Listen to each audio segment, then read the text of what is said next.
el Señor. Bendito.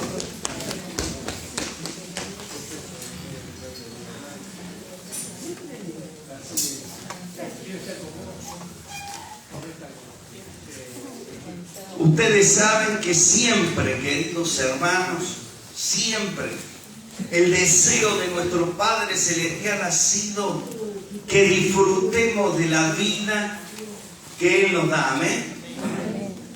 Y que lleguemos un día a estar con Él para siempre. ¿Cuántos esperan ese día? Amén. El día que vamos a estar con Él para siempre, donde Él dice la palabra que enjugará toda lágrima de nuestros ojos, y el sufrimiento desaparecerá, y la muerte desaparecerá, y la tristeza desaparecerá, porque el que nos iluminará será el Señor de señores y Rey de reyes. Amén. Amén. Esa es la esperanza que tenemos. Por eso estamos en este lugar. Amén. El Señor sabe que el hecho de que el pecado haya entrado un día en la humanidad fue una tragedia, una verdadera tragedia para nosotros. Pero en su infinito conocimiento, en su infinita sabiduría, Él se encargó de proveer una salvación tan grande a través de su Hijo Jesucristo. Pero de todas maneras, queridos hermanos, mientras estamos en esta tierra, seguimos padeciendo las consecuencias que nos ha dejado el pecado. Pero no tenemos que bajar los brazos, amén. No tenemos que bajar los brazos, sino tenemos que seguir luchando con la ayuda del Señor hasta que llegue ese día que estemos en su presencia. Pero en esa lucha que tenemos que seguir sosteniendo, hay un enemigo que se levanta. El enemigo de nuestras almas. Aquel que vino para hurtar, matar y destruir. Que dice la palabra que se llama diablo, que se llama Satanás. Y querido hermano, si no crees en el diablo, yo quisiera simplemente que mire a tu alrededor lo que hace el hombre, lo que hacen las personas, la violencia con la cual uno se levanta contra el otro, cómo las personas se matan unos a otros. Y díganme si eso no es un espíritu que está detrás de esas personas, detrás de esas mentes, que no hacen que la vida sea vivida de una manera como Dios quiere. El enemigo es real, el diablo es real. Por eso, queridos hermanos, no nos dejemos engañar. Cuando nosotros veamos actitudes o conductas que muchas veces a nosotros nos sorprenden o que vengan contra nosotros, no se enoje contra la persona, enójese contra el espíritu que mueve a esa persona. El enemigo es real, el diablo es real, y él, dice la palabra ahí en Efesios 6, se levanta lanzándonos sus dardos. ¿Sabe para qué? Para que no lleguemos al final de la carrera. ¿Qué será estar, como decía, un día junto al Señor? Quiere impedir que lleguemos al día de gloria.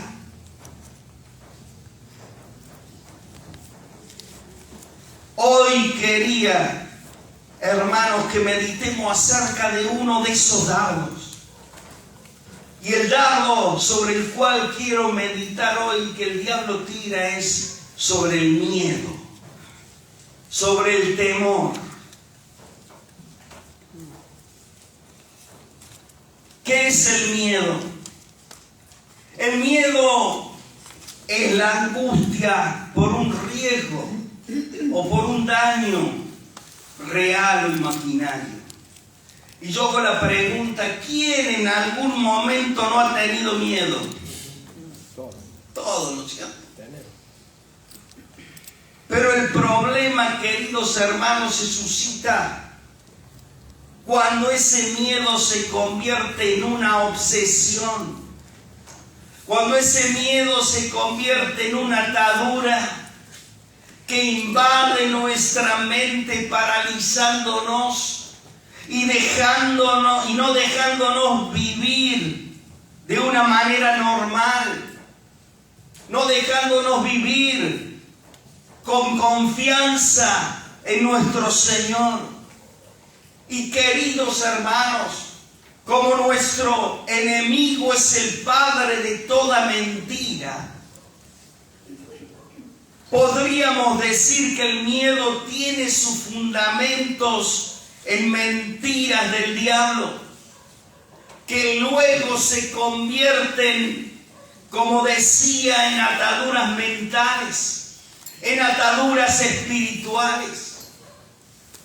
Por eso el título del mensaje de hoy es: ¿qué quiere producir el enemigo a través del miedo en nuestras vidas y cómo enfrentarlos? Amén. ¿Qué quiere producir el enemigo a través del miedo en nuestras vidas y cómo enfrentarlo? Para ello vamos a tomar un texto base en la palabra de Dios, Proverbios 29, 25. La primera parte del versículo, porque la segunda ustedes la entienden bien. Pero vamos a adentrarnos en la primera parte de este versículo, Proverbios 29, 25, que dice lo siguiente: el temor del hombre pondrá lazo, mas el que confía en Jehová será exaltado. Amén. El temor del hombre pondrá lazo. En otras traducciones dice: el temor del hombre pondrá trampas. En el original hebreo dice lo siguiente: un lazo da al hombre el temor. Así dice en el original. Un lazo da al hombre el temor. ¿Y para qué sirve un lazo? Un lazo sirve para atar, un lazo sirve para sujetar, un lazo puede paralizar. Muchas veces los gauchos, ¿no es cierto?, enlazan a los animales, lo agarran de las patas y los paralizan a los animales que no pueden seguir escapándose, ¿no es cierto?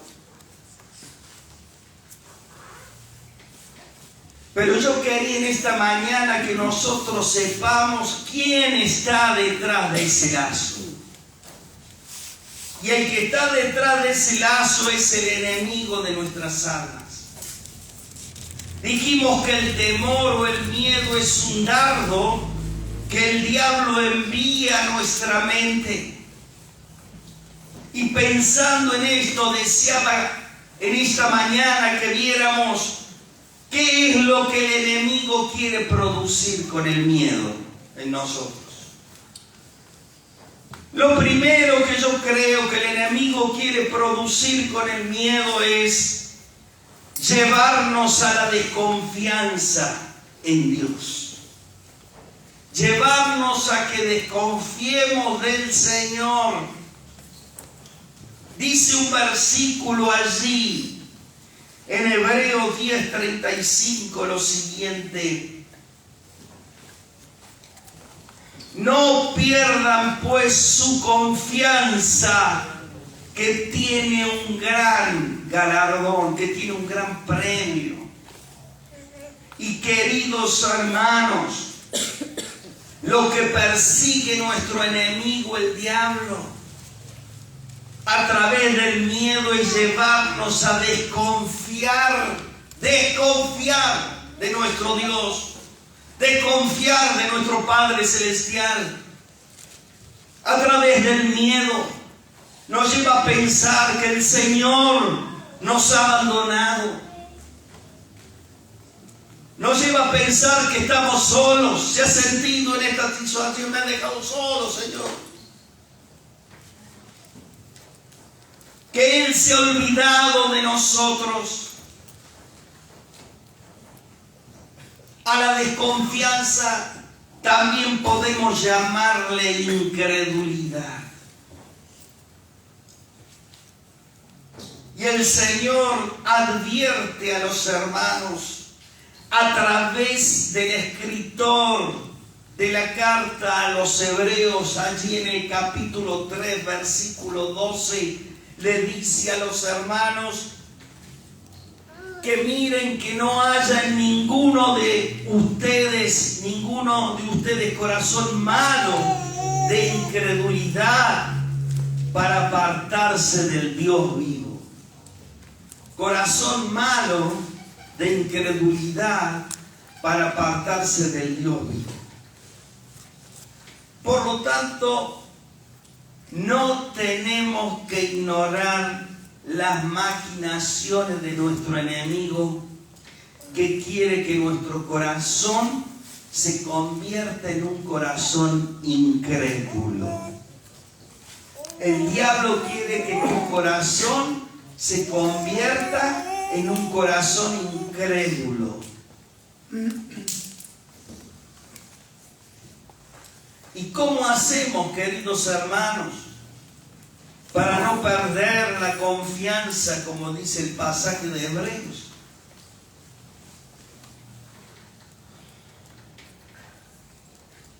Comencemos primeramente por mirar hacia atrás. Mire hacia atrás por un momento y contemple todo lo que el Señor ha hecho en tu vida. ¿De qué te ha librado el Señor? ¿Cómo nos ha cuidado? ¿Cómo nos ha provisto? Y rechacemos en el nombre de Jesús todo temor que quiera quitarnos la confianza en el Señor. Amén. Díganme ustedes, piensen un momento todo lo que el Señor ha hecho en su vida, en la vida de sus seres queridos. ¿No ha faltado algo? Hemos estado enfermos, pero el Señor nos ha sanado. El Señor nos ha levantado. ¿No es cierto? Y queridos hermanos, por eso rechacemos todo pensamiento de temor. Dice así en el pasaje, hay un pasaje ahí en Éxodo capítulo 17, del 1 al 7. Éxodo 17, del 1 al 7. Allí el pueblo de Israel está caminando por el desierto. Y dice la palabra que toda la congregación de los hijos de Israel partió del desierto de Sin por sus jornadas, conforme al mandamiento de Jehová, y acamparon en Refidim. Y dice la palabra, no había agua para que el pueblo bebiese. Y altercó el pueblo con Moisés. O sea, le empezaron a reclamar y le dijeron, danos agua para que bebamos. Y Moisés le dijo, ¿por qué altercáis conmigo? ¿Por qué tentáis a Jehová? Así que el pueblo tuvo allí sed, y dice la palabra que murmuró contra Moisés. ¿Por qué nos hiciste subir de Egipto? Para matarnos de sed a nosotros, a nuestros hijos, a nuestros ganados. Y queridos hermanos, ellos venían, habían visto el poder de Dios, que se había abierto el mar rojo y habían cruzado en seco. Habían visto las plagas en Egipto. Habían visto cómo los egipcios se habían ahogado en el mar y Dios había cerrado las aguas. Y ahora estaban jetoneando porque le faltaba un poquito de agua.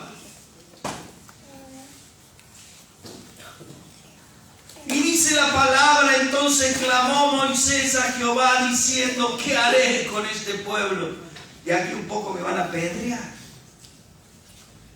Y Jehová dijo a Moisés: pasa delante del pueblo y toma contigo de los ancianos de Israel, toma también en tu mano tu vara con que golpeaste el río, y ve, he aquí que yo estaré delante de ti allí sobre la peña, en la roca de Horeb, en Horeb, y golpearás la peña y saldrán de ella aguas, y beberá el pueblo. Y Moisés lo hizo así en la presencia de los ancianos de Israel. Y llamó el nombre de aquel lugar Masá y Meriba. Masá significa prueba, y Meriba rencilla, por la rencilla de los hijos de Israel, y porque tentaron a Jehová diciendo: ¿está pues Jehová entre nosotros o no?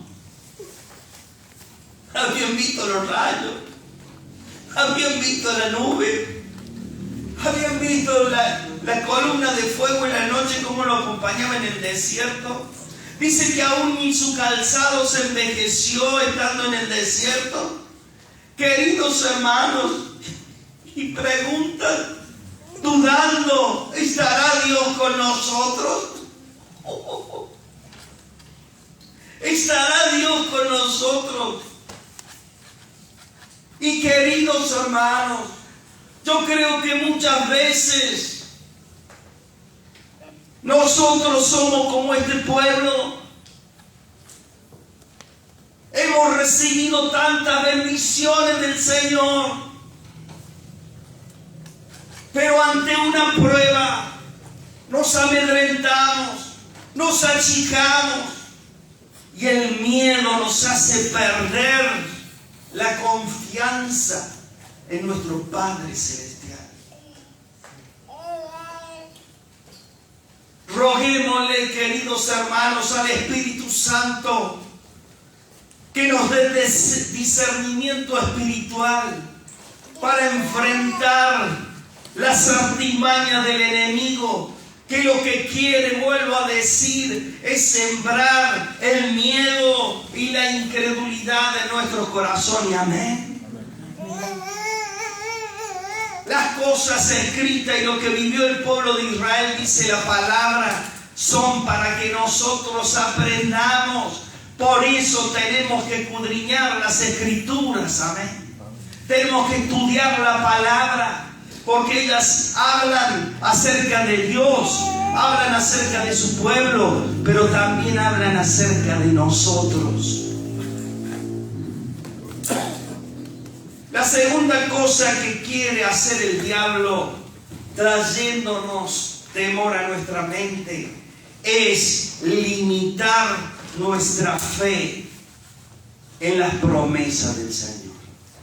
Limitar nuestra fe en las promesas del Señor. Dice allí en 2 de Pedro 1, 3 y 4, 2 de Pedro 1, 3 y 4: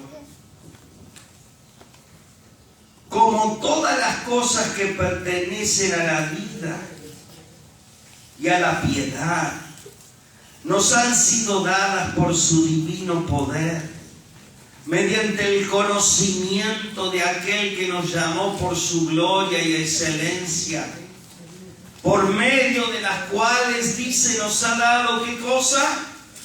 Preciosas y grandísimas, ¿qué? Promesas, para que por ellas llegaseis a ser participantes de la naturaleza divina, habiendo huido de la corrupción que hay en el mundo a causa de los malos deseos. Queridos hermanos, esto que le dice Pedro a los hermanos, les recuerda que todas las cosas que el Señor les ha dado han sido por su divino poder. ¿Tiene vida en esta mañana? Ha sido dada por su divino poder. Amén. tiene hijos, han sido dados por su divino poder. Y podríamos seguir nombrando cosas que Dios nos ha dado. Y que por medio de eso que nos ha dado, dice, también nos ha dado grandísimas promesas que nos ayudan a ser transformados por la obra del Espíritu Santo. Queridos hermanos, ¿qué tenemos que hacer para no olvidarnos de las promesas de Dios? ¿Habrá alguien tiene una idea? ¿Qué tenemos que hacer para no olvidarnos de la promesa de Dios? Escudriñar la palabra de Dios. Amén. Escudriñar la palabra de Dios. El enemigo sabe lo que quiere a través del miedo. Es hacer que nos olvidemos de las promesas del Señor. Y quería dar una definición. ¿Qué son las promesas del Señor? ¿Qué son las promesas que el Señor nos ha dado? Las promesas que el Señor nos ha dado son los anuncios o mensajes mediante los cuales Él se compromete a conferirnos o a darnos algo bueno. Las promesas del Señor son el ofrecimiento voluntario que Dios hace de sus bendiciones y de las cosas buenas que son para aquellos que le creen. Amén. Toda promesa de Dios tiene la garantía, queridos hermanos, la garantía divina de que se cumplirá. Amén. Decile a tu hermano que está al lado, el Señor va a cumplir sus promesas. Decile, el Señor va a cumplir sus promesas. Amén. Las promesas de Dios son riquezas espirituales, queridos hermanos, que el diablo quiere que las perdamos.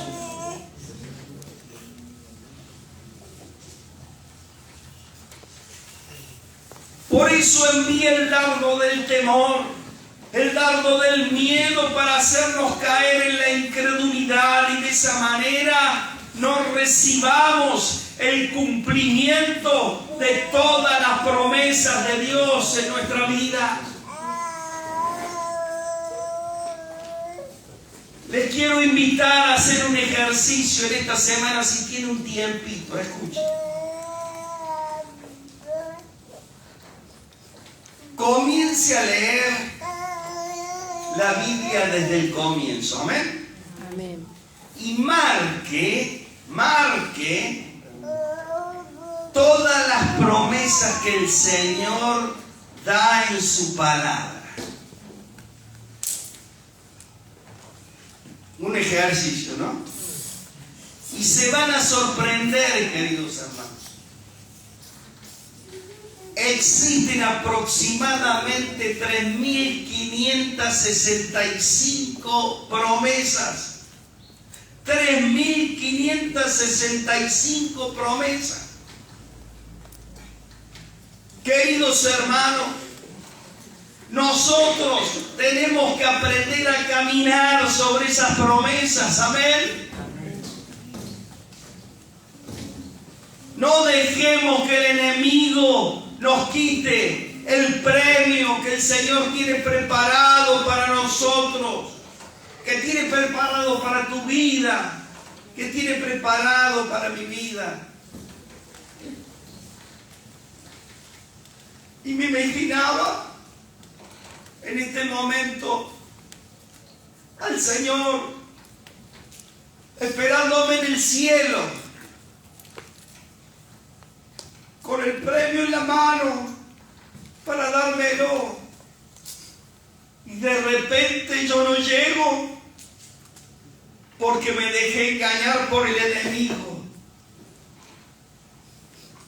¿Qué dirá el Señor? Ese premio que estaba preparado para Juan, pero él, ¿qué pasó? Le creyó a la mentira del diablo.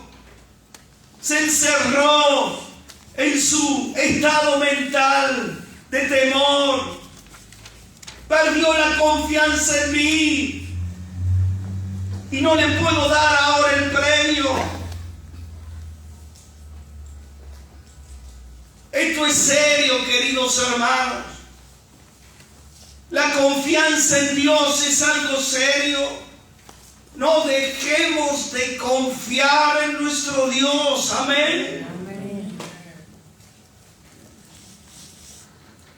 Es una lucha permanente, lo sabemos, pero no bajemos los brazos, dice Jesús, porque el que persevere hasta el fin, este será salvo.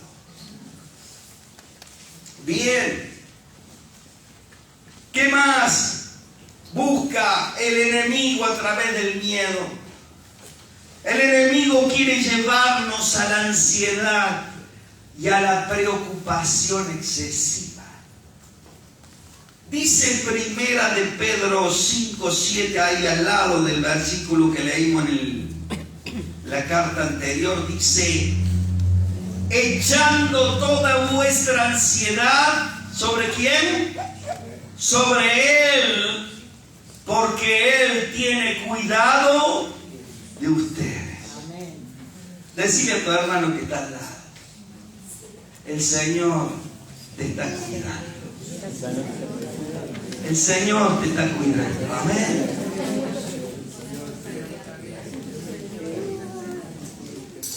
Gloria a Dios.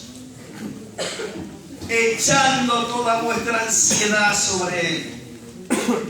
¿Qué es la ansiedad? Bueno, justamente la ansiedad es un sentimiento de miedo. Es un sentimiento de agitación.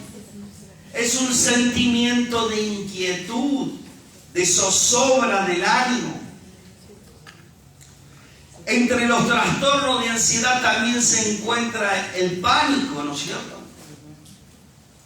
Y cuando los pensamientos enviados como dardos por el enemigo se instalan en nuestra mente, nosotros comenzamos a vivir con una preocupación excesiva. Nos preocupamos de más. Una ansiedad desmedida que nos desenfoca de la vida que el Señor quiere que tengamos nosotros. Y la preocupación es también un estado de intranquilidad, de inquietud, de temor ante una situación difícil, un problema. Y como esto es un estado, eso significa que puede afectar una o varias áreas de nuestra vida, desviando nuestros pensamientos. Y no solamente desviando nuestros pensamientos, sino afectando nuestras conductas. Díganme si cuando uno está preocupado puede tratar bien a los demás. Dígame. Esos pensamientos afectan nuestra conducta.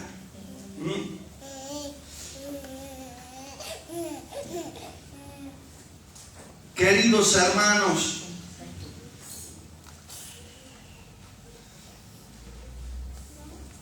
esto no es saludable para nada, porque también una de las cosas que hace la preocupación es aislarnos, es abstraernos, enfocándonos en demasía en el problema. Esto a nosotros, queridos hermanos, nos enferma y nos hace olvidar las cosas que son verdaderamente importantes.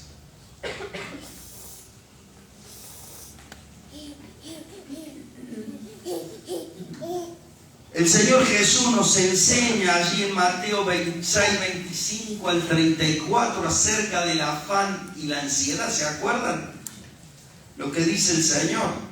A ver, lo vamos a recordar en esta mañana. Mateo 6.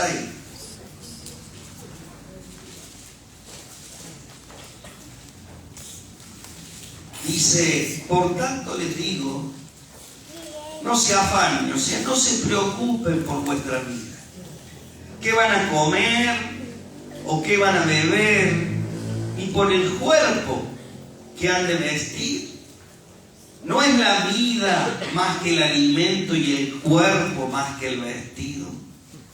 Miren las aves del cielo que no siembran, ni ciegan, ni recogen en granero, y vuestro Padre Celestial, fíjense, las alimenta. ¿No valen ustedes mucho más que ellas? Queridos hermanos, entre las cosas que nos enseña aquí el Señor, nos dice que la vida es más que la comida y que la ropa. Nos dice que si Dios cuida de las aves, ¿cómo no cuidará de nosotros?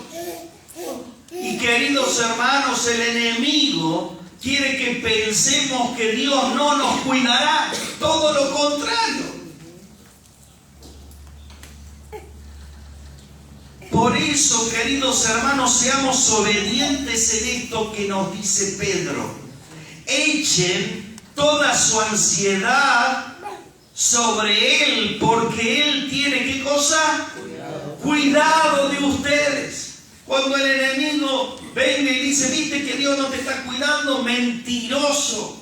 Dios me está cuidando porque yo he echado toda mi ansiedad y mi temor sobre el Señor. Amén. Así como el Señor lo reprendió a través de las Escrituras, que decía el Señor, escrito está.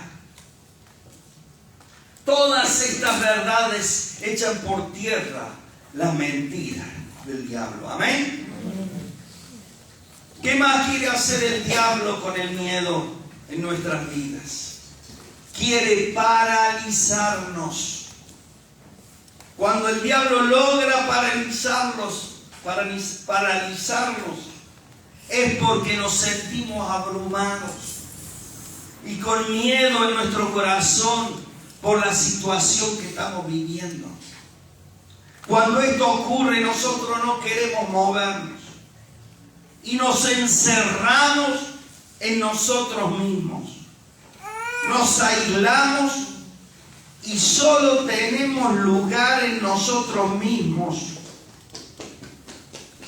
Nos aislamos y en nuestra mente solo tenemos el pensamiento de temor.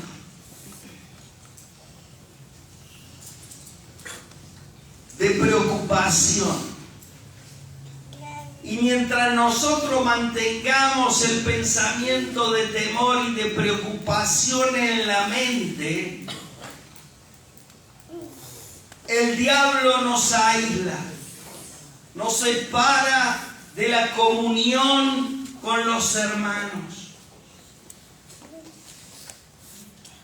No podés congregarte, ¿sabés por qué? Porque hay un pensamiento de temor que te impide ir a la casa de Dios. Hay un espíritu de temor que te está impidiendo venir a la casa de Dios. Pero querido hermano, querida hermana, tenés que levantarte en la fe y a pesar de no tener ganas, a pesar de no tener fuerzas, es el momento más necesario para que vayas y te congregues. Amén. Porque dice la palabra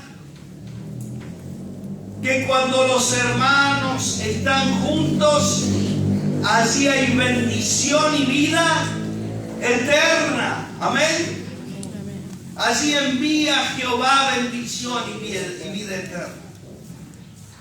Por eso no permitamos, queridos hermanos, que el enemigo nos encierre en esos estados mentales de desánimo y de temor.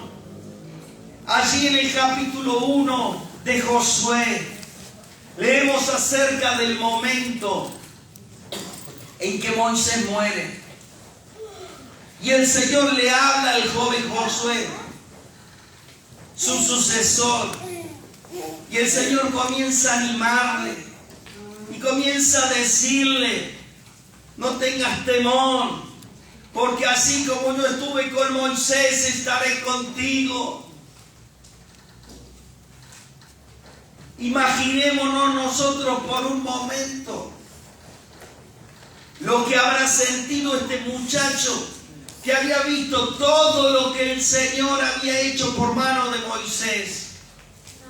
Díganme si a lo mejor no habrá sentido él en su interior un poco de miedo, un poco de temor, de duda. Pero le dice el Señor en el versículo 9 a Josué: mira que te mando que te esfuerces y seas valiente, no temas ni desmayes, porque Jehová tu Dios estará contigo en donde quiera que vayas. Amén.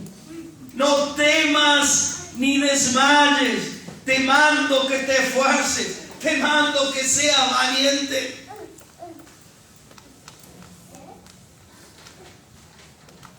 Querido hermano o hermana, si sientes que el temor o el miedo te ha paralizado, toma esta palabra para tu vida.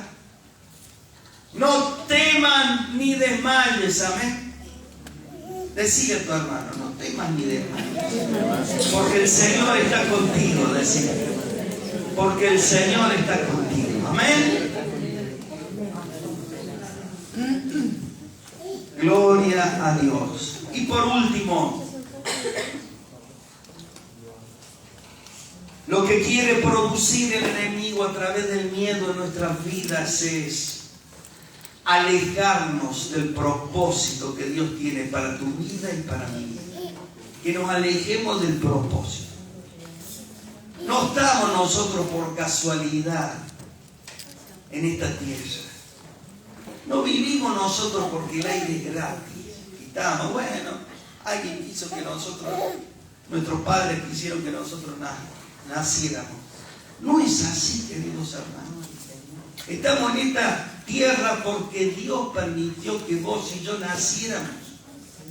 Y en cada uno de nosotros hay un propósito. Hay un propósito de parte del Señor. En el Salmo 138, versículo 8, dice David: Jehová cumplirá su propósito en mí. Amén. Jehová cumplirá. David estaba seguro que el Señor iba a cumplir su propósito en su vida. ¿Y qué quiere el enemigo? El enemigo quiere que no conozcas el propósito de Dios, el propósito que Dios tiene contigo. ¿Qué es el propósito de Dios? El propósito de Dios se refiere a su plan soberano, a su plan eterno que Él ha establecido para toda su creación, entre los cuales estamos nosotros los seres humanos. Y dentro de ese propósito Dios quiere que vivamos nuestras vidas relacionados con Él, glorificándole y sirviéndole.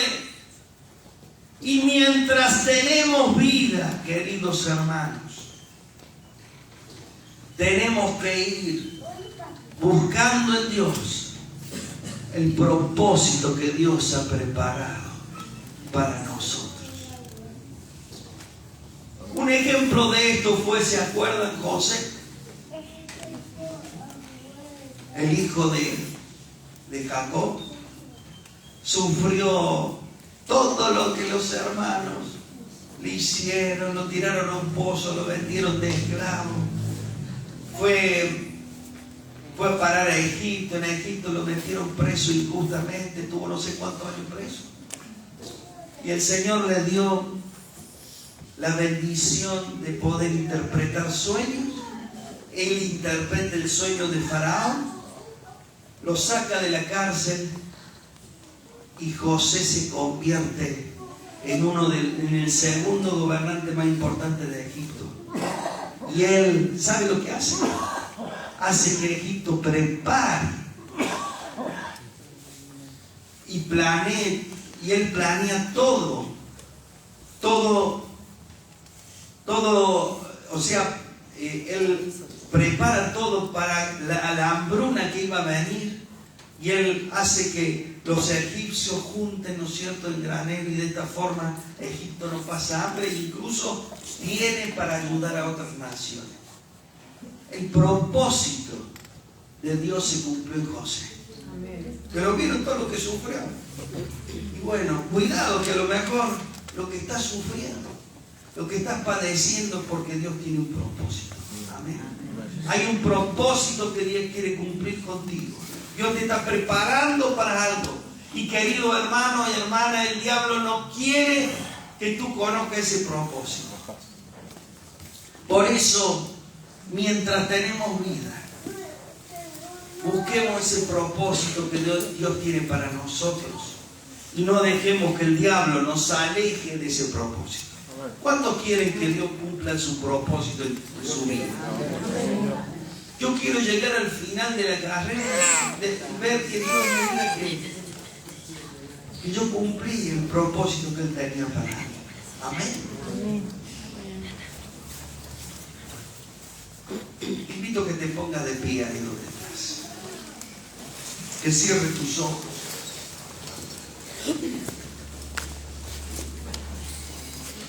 Mira que te mando que te esfuerces y seas valiente. Amén. No temas ni desmayes. No dejemos, queridos hermanos, que el enemigo nos amedrente con los miedos. Amén. Gracias. Enfrentémoslo con las armas espirituales que el Señor nos ha dado. Y una de esas armas es la espada del Espíritu, que es la palabra de Dios. Amén. Escrito está, le dijo el Señor cuando vino a tentarlo. Amén. Y termino con este versículo de 2 Timoteo 1:7. Porque no nos ha dado Dios espíritu de temor, de cobardía, sino de poder, de amor y de dominio propio. Amén. Tome la mano de su hermano. Padre, gracias te damos en esta mañana por tu bendita palabra. Gracias porque nos animas. Amén. Gracias. Porque en esta mañana nos levanta los brazos para que sigamos juntos en esta batalla, en esta lucha que tenemos que enfrentar contra el enemigo, el adversario de nuestras vidas. También contra esos pensamientos negativos que vienen sobre nosotros. Pero creemos, Señor, que tú nos llevarás a la victoria. Señor, en esta mañana nos unimos para decirte, Señor, que no queremos perder la confianza en ti. Queremos seguir confiando en ti. Queremos seguir confiando en ti. Sí, Señor.